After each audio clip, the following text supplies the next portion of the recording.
What is your name, please? My name is James Goff. My name is James Goff. My name is James Goff. Only one of these men is the real James Goff. The other two are imposters and will try to fool this panel.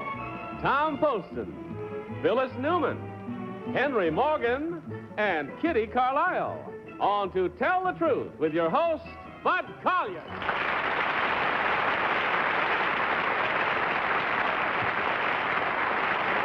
Thank you very much. Thank you, and welcome once again to Tell the Truth, brought to you this week by Salem Cigarettes. Good evening, panel. Good evening. Oh, you all look sensational. My goodness. Phyllis, welcome again to the After Dark version now, to Tell the Truth. Thank you. I like being here at night. And Henry, great to see you without your mask. How can you tell? I can tell, boy. You gave one of the great performances it was my pleasure ever to witness any time. Thank the you. Polish Spy, and the entire panel voted for him when he was over here. So now we welcome you to this side of the show. Thank See you. how well you do on that side. Very well, panel. Will you kindly open up your envelopes, take out your first affidavit, and follow along with me.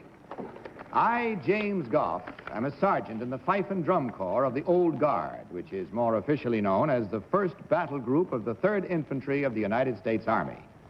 The Old Guard performs ceremonial, guard, and escort functions in and about Washington, D.C., and is referred to as the President's Own. While our Fife and Drum Corps was recently organized, its traditions, drills, music, and uniforms are authentic to the Revolutionary War period. We have on several occasions performed in the White House for the President and his official guests. Our appearance in the last inaugural parade marked the first such participation by an authentic Army Fife and Drum Corps in 160 years.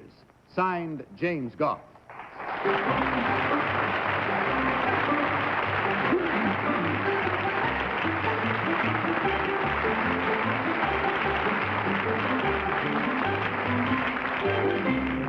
And so, panel, these three gentlemen all claim to be James Goff, sergeant in the Old Guard. And we'll start the questioning with our own Old Guard, Tom Poston. Hey there. Thank you, Bud. Number 3, I noticed that you and number 1 were carrying something black. And what is that, please? That's a flute, sir. Oh, flute.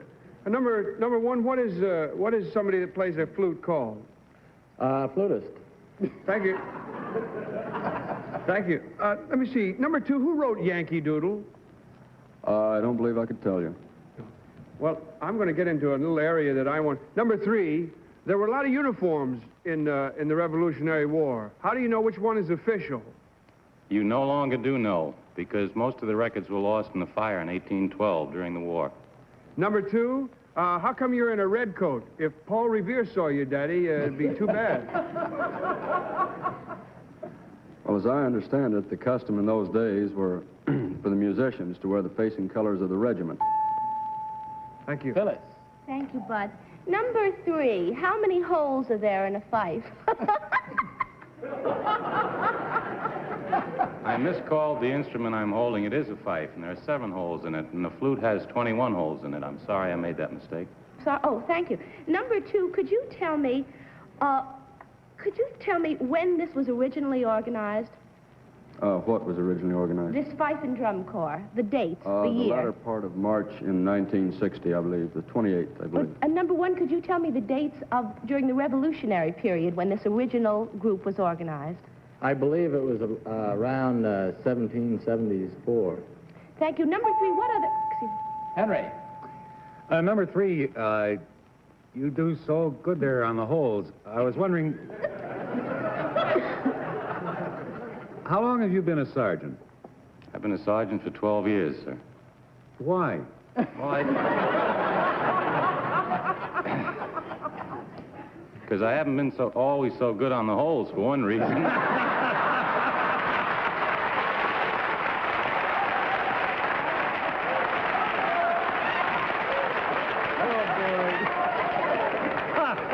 I think we should quit now. Oh, boy. Don't fool around with a sergeant. I'm afraid we laughed your time away, Henry, on that one. You have to go along to Kitty. Number 2, what do you call a man who plays a flute? I call him a flautist or a flutist, whichever you prefer. Number 1, where do you play when you play in the White House? Usually out on the lawn or mall by Pennsylvania Avenue. Number 1, what do you call the thing you have around your neck? I mean, number 2. Which thing Haven't you around got my a neck? drum around your neck? No. I have no drum around my neck.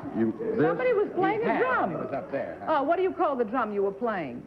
Snare drum. A snare drum. Number 3, how many rolls in the... That's all the time we have. So you'll have to take your rolls and mark your ballots, if you will, please. Mark them at once, kindly. And, of course, without change and without consultation, as you vote for number 1, number 2, or number 3. The team of challengers will, of course, receive the usual $250 for every incorrect vote. All ballots marked? All right, Tom, for whom did you vote? Well, I don't know why anybody would not vote for number 3 after that glorious remark. I voted for number 2 because it seemed to me that he was a little hipper where the technical stuff was concerned. But I don't know, they were all great. Phyllis. How could I resist voting for number 3? I asked you, and I didn't. I voted for number 3. Henry. I voted for number 1 because number 3 is obviously a musician. And a musician in the Army wouldn't be playing any instrument. He'd be in the kitchen or something like that. All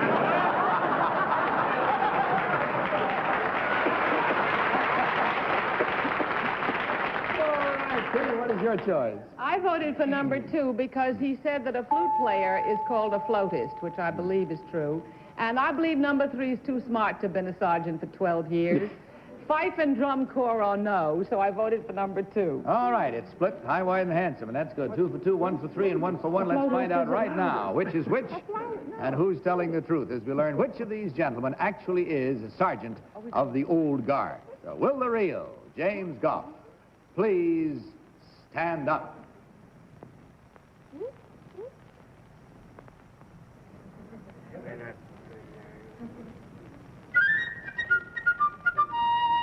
We got him.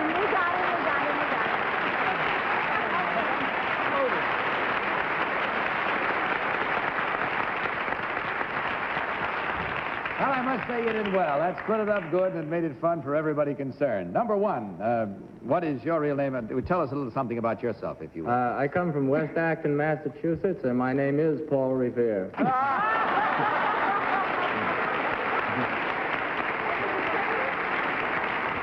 As they're asking, I will, too. What, are you, by any chance, related to your famous name? Great-grandson. Oh, good for you. And what business are you in? I work for Revere Copper and Brass out of Boston.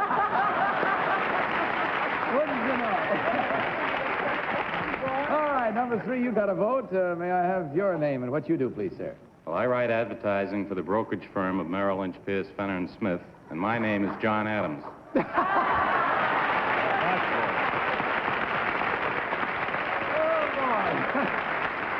Gotta admit, we got you flooded tonight. You can't be any more historical than that. Now, let's find out how we did. You don't have to find out. I'm sure you know already. With 2 correct and 2 incorrect, it's the 2 incorrect you're most interested in, and at $250 each, that makes, of course, a nice little round sum of $500, gentlemen. Not bad for an evening's fun, and you gave us that. We hope we gave it to you, too. That is from Salem Cigarettes, as well as a carton of Salem's on your way out. Thank you so much for being with us. Good night, and God bless you.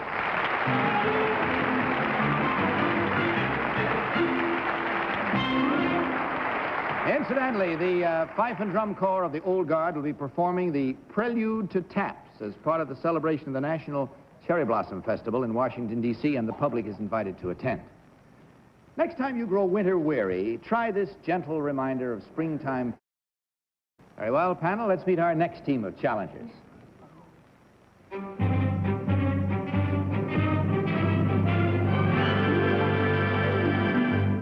What is your name, please? My name is Joyce Shelly.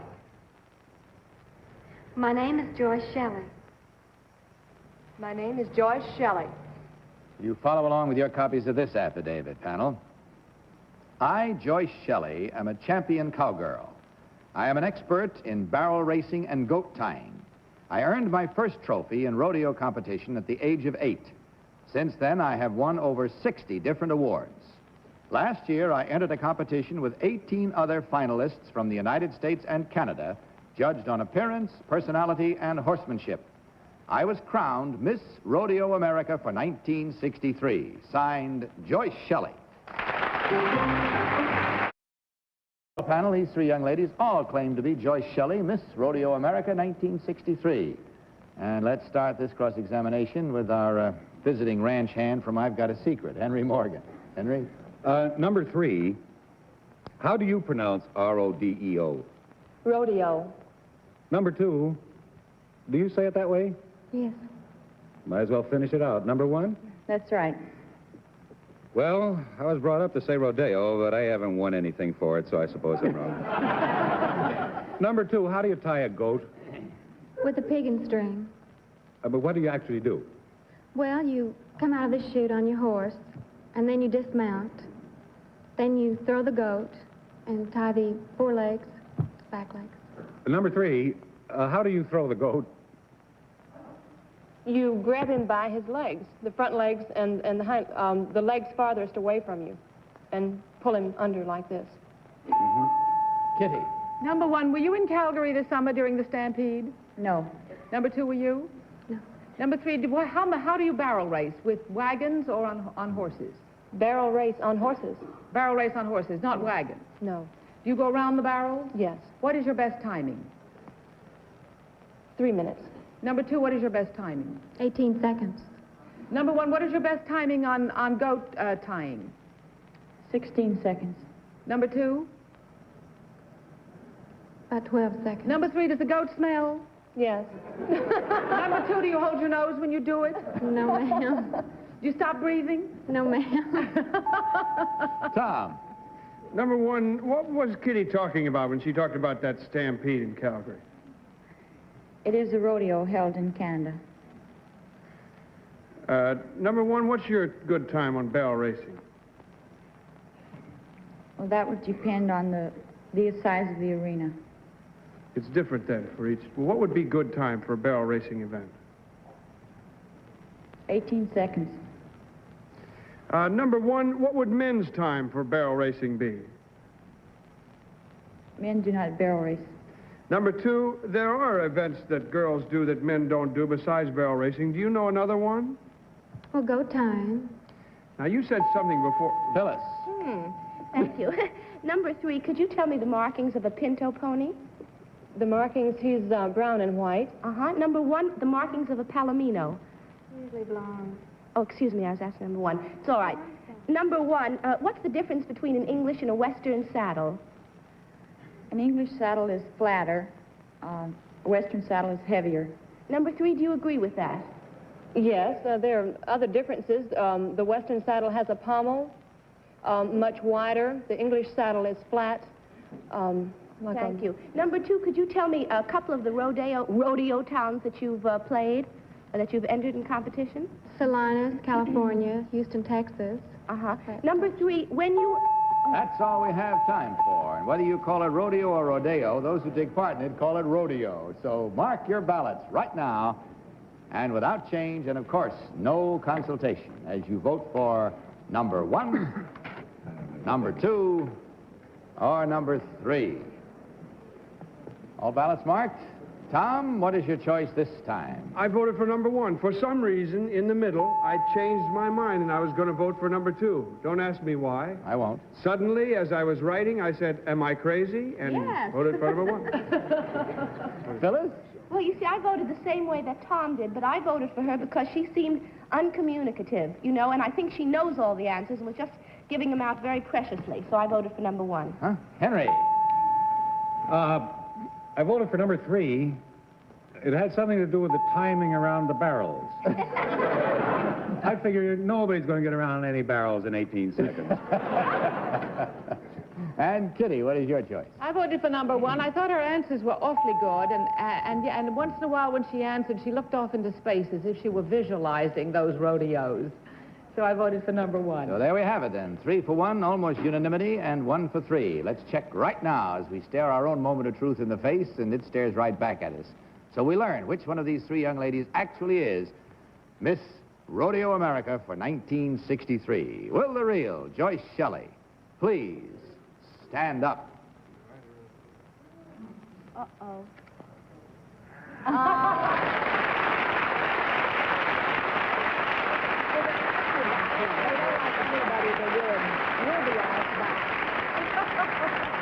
Very smart. Incidentally, Joyce Shelly was crowned Miss Rodeo America in Las Vegas, Nevada at the Sahara Hotel, as she will reign for the entire year. So congratulations to you. Number one, what is your real name and what do you really do? I'm a secretary. Number two, I beg your pardon. I'm a secretary for American Airlines. My name is Nancy Forrest. And number three, may we have the same information about you, your name and what you really do? My name is Betty Kalana, and I own a health food store in Norfolk, Virginia, and I've never seen a rodeo in my life.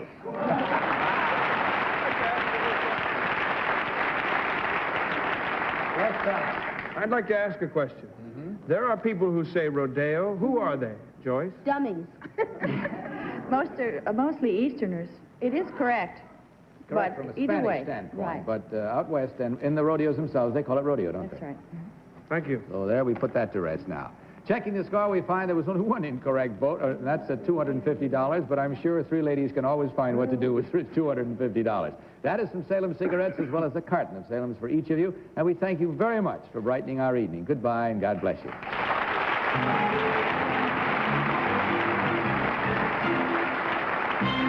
Now, everyone, let's relax for a minute and take a look at this delightful film and discover a new world of spring. Meet our third team of challengers.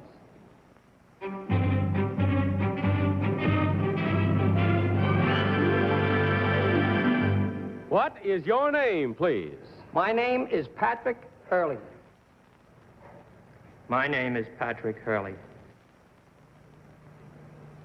My name is Patrick Hurley.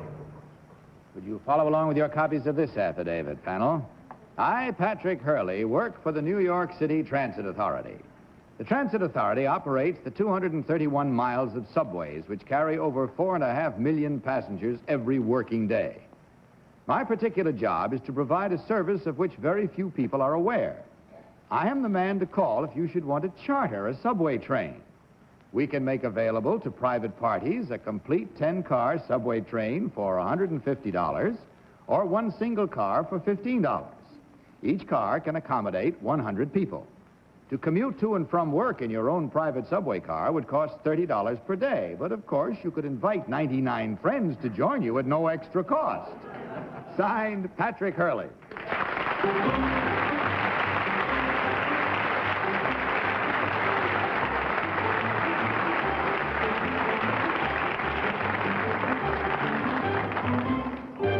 And so here we have a rather unique idea, panel. Three gentlemen all claiming to be Patrick Hurley, renter of subway cars.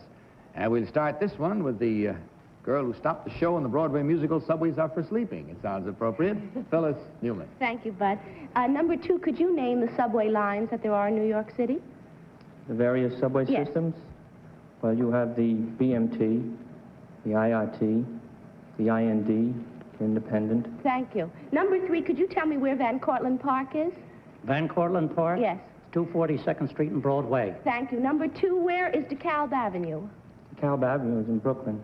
Number one, could you tell me what kind of people have chartered these subway cars from you? And what does it do to the service? I mean, the schedule. Well, which question are you asking? The first one, what kind of people have chartered it? Well, usually groups. For what purposes? Model railroading, groups of students. Last week we just had a... Henry. Number one. Last week you just had a what? Well, last week I had a lot of things, but the one I was mentioning was we had a group of students from Archbishop Malloy travel to Madison Square Garden to a track meet, and we had a special car for them. Thank you. Number two. Have you ever heard that story before? Yes, because I handle the chartering. Uh-huh. Number three. Does the subway look for this business, charter work? Not necessarily, no. Is it? Kitty. Well, what I'd like to know is why doesn't everybody charter one of these things for $30 a day if 99 people go to the same place to work? Number three, isn't it cheaper than to go by themselves? Why don't all the people who work in one office charter one of these things? I don't know. Number 2, is there any limit on how far you can go, say, for $15? Well, no, between any two points within the You can't direct go route. around and pick people up, in other words. Oh, no. You have to, the whole group has to originate at one At the same point, place. and Number 1, is there any limit on what time you can charter this? Can you have it after midnight? Can you have it before 8 in the morning? You can have it any time other than rush hour. I see. Tom. Thank you. Number 2, what does Red Arrow mean to you as a member of the New York Transit Authority? Red Arrow? I hate to admit this, but I don't know. Number 3, what is Red Arrow? What does it mean to you? It's a indication how to get to one of the shuttle trains. Well, there's something else I'm looking for, really. Number 1, does Red Arrow mean anything special to you as a member? I'm not familiar with that time. Number 2, well, how much does that come down to at your charter rates for 100 passengers for each? Well, you can take 100 passengers for one car, and the rate is still $15 an hour for one car charter. That comes down to how much per passenger? Well, if you use 100 passengers at $15, it roughly comes to 15-cent token. Well, isn't that what the tokens are, number 3? 15 cents, yes. That's all the time we have. So I charter them every day. Turnstiles, and mark your ballots, if you will, please, panel. Mark them immediately without change. And, of course, no consultation permitted as you vote for number 1, number 2, or number 3. All ballots marked? Okay. Tom, for whom? I voted for, I'm sorry, Bud, I voted for number 1. What the heck? He answered all the questions anybody asked him, and I thought he was a lot of fun besides. I don't know. Phyllis, for whom did you vote? Well, he was so sassy that I had to vote for number 1. He had that spirit of a subway man. Henry, what is your choice? My choice is number 2. The reason is that number 1 is obviously the right man, but I've been wrong all night, so if I vote for him, he'll be the wrong man, so now I'm positive. And Kitty, your vote. Well, I voted for number 2 based on our Polish spy's question. When he asked number 2 if he had also done what number 1 did about the student charter, he looked as though he'd had quite a lot of difficulty, and he said, yes, I had the same problem. So I voted for number 2. All right, 2 for 1. Logical reasons. 2 for 1 and 2 for 2, and away we go to the truth as we learn which one of these gentlemen actually is the one who rents subway cars or entire subway trains. Will the real Patrick Hurley please stand up?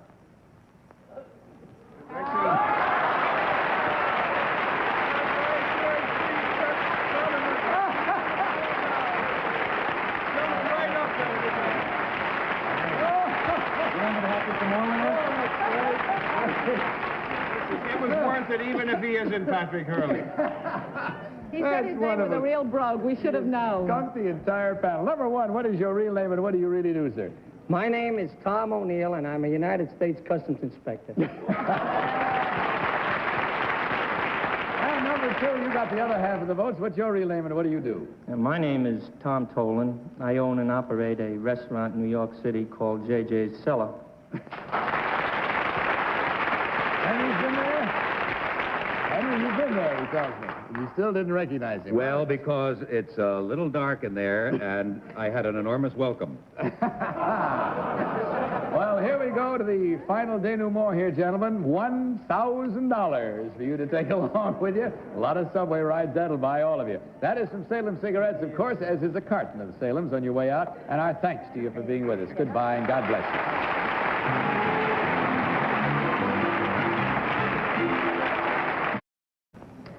Well, that's all we have time for. Kitty is going to take a 2 weeks vacation from us. Have a wonderful time, Kitty. Thank you very much. And Phyllis, we're making her a night people for the next couple of weeks to take your place. So we look forward to having Phyllis here with us. And that's it. So good night, panel. Good night, Bud. And good night to all of you. Don't forget to join us again at the same time next week. And I'll be with you tomorrow afternoon on our daytime version of the show. Until then, this is Bud Collier saying good night from Salem Cigarettes and reminding you to tell the truth. Good night, everybody. To Tell the Truth is a Mark Goodson, Bill Todman production. When people need help, Red Cross is always there. Contribute generously to your Red Cross. Miss Carlisle's gown by Goff.